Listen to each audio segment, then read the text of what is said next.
बिस्मिल्लाहिर्रहमानिर्रहीम। सिंदबाद जहाज़ी का 5वां सफ़र। जब मैं चौथे सफ़र से लौटा तो खेल कूद हंसी मजाक में ज़िंदगी बसर करने लगा। अपनी कमाई और नफ़ा पर इतना खुश था कि जो तकलीफ़ें मैंने उठाई थी वो याद न रहीं। लेकिन कब तक घर बैठा रहता, मुझे सफ़र करने का चस्का पड़ गया था। फिर दिल ने उकसाया कि दुनिया की सैर को निकलूं। मैंने पक्का इरादा कर लिया। तिजारत के लिए उम्दा चीज़ें खरीदी और बसरे का रुख किया। वहाँ समंदर के किनारे मुझे एक नया बना हुआ खुशनुमा और शानदार जहाज़ नज़र आया। मैंने उसे ख़रीद लिया। कप्तान और मलाह मुलाजिम रखे। इसके बाद दूसरे सौदागर भी मेरे पास आए। उन्होंने किराया देकर अपना सामान जहाज़ पर लदवाया। हम खुशी खुशी बसरा से रवाना हुए। हम जजीरे और समंदर सफ़र करते और जहाँ तिजारत का मौका मिलता वहाँ रुक कर अपना माल बेचते, नया माल खरीदते। इस तरह चलते चलाते हमारा गुज़र एक जजीरे से हुआ। जजीरा तो खासा बड़ा था मगर गैर आबाद मालूम होता था। जहाज़ पर सवार सौदागर जजीरे की सैर को निकल खड़े हुए। उन्हें एक सफ़ेद गुंबद नुमा चीज़ मिली। वो रुख का अंडा था। सौदागरों को पता न था कि वो क्या है। उन्होंने पत्थर मार मार कर उसे तोड़ डाला। टूटते ही उसमें से ढेरों पानी निकला और रुख का बच्चा दिखाई दिया। बच्चे को उन्होंने खींचकर अंडे से निकाला और लगे उसकी तिक्का बोटी करने। मैं जहाज़ पर था, मुझे इनकी इस हरकत की बिल्कुल खबर न थी। इतने में मेरे एक साथी ने कहा, अरे मेरे आका, चल कर उस अंडे का तमाशा देख जो गुम्बद जैसा है। मैंने जाकर देखा तो अंडा टूटा पड़ा था और सौदागर रुख के बच्चे को काट चुके थे। मैंने कहा, तुमने क्या गज़ब किया। रुख आकर हमारा जहाज़ तबाह कर देगा और हम सब मारे जाएंगे। उन्होंने मेरी एक न सुनी और बोटियां बनाने में मसरूफ़ हो गए। अचानक धूप गायब हो गई और अंधेरा छाने लगा। हमने सर उठाकर देखना चाहा कि हमारे और सूरज के दरमियान क्या चीज़ आ गई है।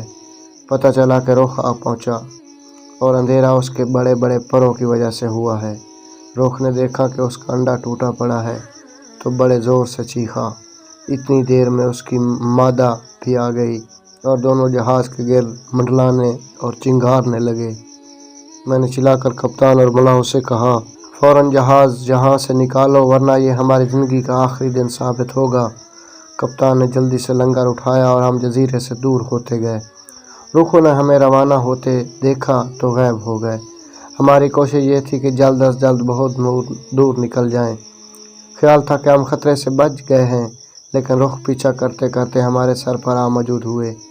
उन्होंने पंजों में इतने बड़े बड़े पत्थर उठा रखे थे कि हमारे होश उड़ गए।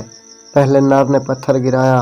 कप्तान ने जल्दी से जहाज़ को मोड़ा और हम पत्थर से बाल बाल बच गए। पत्थर गिरने से समंदर की तह नज़र आने लगी और जहाज़ ऊपर उछल गया। इसके बाद मादा ने पत्थर गिराया और जहाज़ के पिछले हिस्से में लगा। जहाज़ उलटकर टूट फूट गया। मैं गोते खा रहा था कि जहाज़ का एक तख्ता हाथ आ गया। उस पर चढ़ बैठा। हवा का ज़ोर और लहरों का उतार चढ़ाव तख्ते को बहा लिए गया और वो एक जजीरे से जा लगा। थकन, तकलीफ़ और भूख प्यास से मेरी हालत मुर्दों जैसी हो गई थी। बड़ी देर सहल पर चत पड़ा रहा। जब ज़रा औसान बहाल हुए तो उठा और इधर उधर घूमने लगा। जजीरा जन्नत के बागों में से एक बाग मालूम हुआ। नदियां बह रही थीं। हरे भरे दरख्त फलों से लदे खड़े थे। हर तरफ रंग बिरंगे फूल खिले थे। मैंने इतने मेवे खाए कि पेट भर गया। नदियों से इतना मीठा पानी पिया कि ताज़ा दम हो गया। आखिर रात हो गई। मैं बिल्कुल अकेला था। हर तरफ खामोशी छाई हुई थी। डरता था कि किसी आफत से वाबस्ता ना हो जाऊं। इसी आलम में नींद आ गई। सुबह हुई तो फिर सैर को निकल पड़ा। देखा कि एक नदी के पास हौज है और हौज के किनारे एक बूढ़ा बैठा है जिसने अपने जिस्म को पत्तों से ढांप रखा। मैंने दिल में कहा, हो न हो इस बूढ़े आदमी का जहाज़ भी डूब गया है। ये भी मेरी तरह बचकर इस जजीरे पर आ गया है। मैंने उसके पास जाकर सलाम किया। उसने इशारे से सलाम का जवाब दिया, मुंह से कुछ न बोला। मैंने पूछा, बड़े मियाँ यहाँ क्यों बैठे हो? उसने सर हिलाया, अफसोस का इजहार किया और हाथ से इशारा करके कहा कि मुझे अपनी पीठ पर बिठाकर दूसरे हौज के पास ले चलो। मैंने सोचा बेचारे के साथ भलाई ज़रूर करनी चाहिए, मुझे सवाब होगा। मैंने बढ़कर उसे कंधों पर बिठा लिया और जिधर वो जाना चाहता था उधर ले गया। वहाँ पहुंचकर मैंने कहा, लो बड़े मियाँ उतरो, तुम यहीं आने का इशारा कर रहे थे, लेकिन वो मेरे कंधों से न उतरा बल्कि मेरी गर्दन को अपनी टांगों में कस लिया।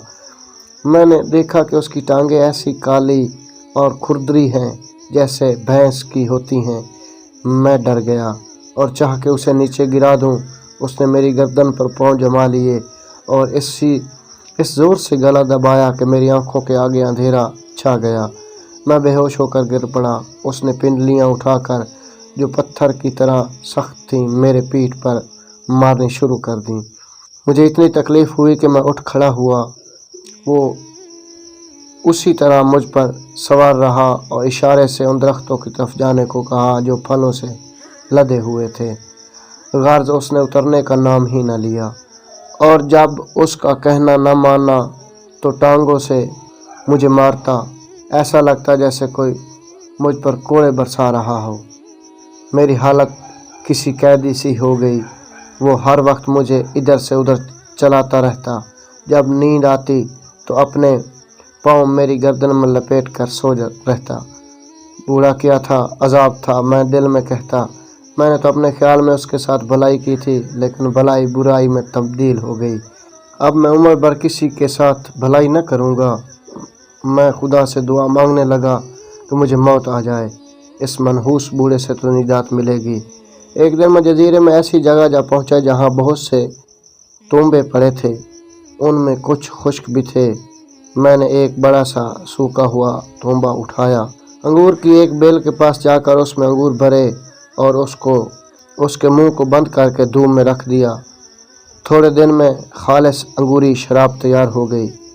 मैंने रोज़ थोड़ी सी पी लेता ताकि चुस्ती आए और तकलीफ़ का एहसास कम हो जाए।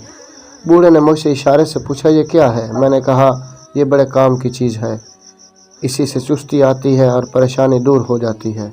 ये कहकर मैं नाचने, तालियां बजाने और गाने लगा। बड़े मियाँ का दिल ललचाया। उसने तोंबा मुझसे लिया और उसमें जितनी शराब थी सारी पी गया।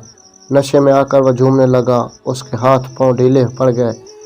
मैंने देखा कि इस पर नशा चढ़ गया है तो उसे नीचे गिरा दिया।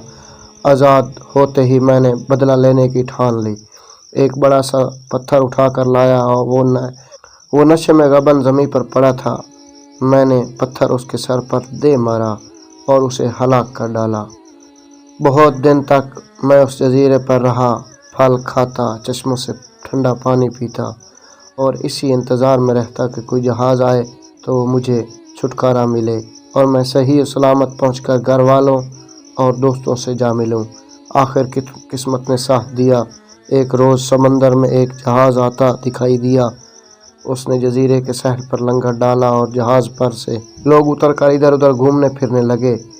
मैं भी दौड़ा हुआ उनके पास गया। सब लोग मेरे गिर्द जमा हो गए और पूछने लगे कि तू यहाँ कैसे आया। मैंने सारा माजरा सुनाया। उस पर उन्हें सख्त तज्जुब हुआ और कहने लगा, जो शख्स तेरे कंधों पर सवार हुआ था वो शेख अल बहर समुद्री बाबा के नाम से मशहूर था। जिस आदमी पर सवार हो जाता उसे मार कर ही छोड़ता। तूने कमाल किया कि उसका काम तमाम कर दिया। तो नाजरीन, उम्मीद करते हैं कि ये 5वां सफ़र का पहला हिस्सा आपको पसंद आएगा। अगर पसंद आए तो चैनल को सब्सक्राइब, वीडियो को लाइक और कमेंट्स में अपनी राय का इजहार ज़रूर कर देना ताकि हमारी हर आने वाली एपिसोड आप तक पहुंचता रहे।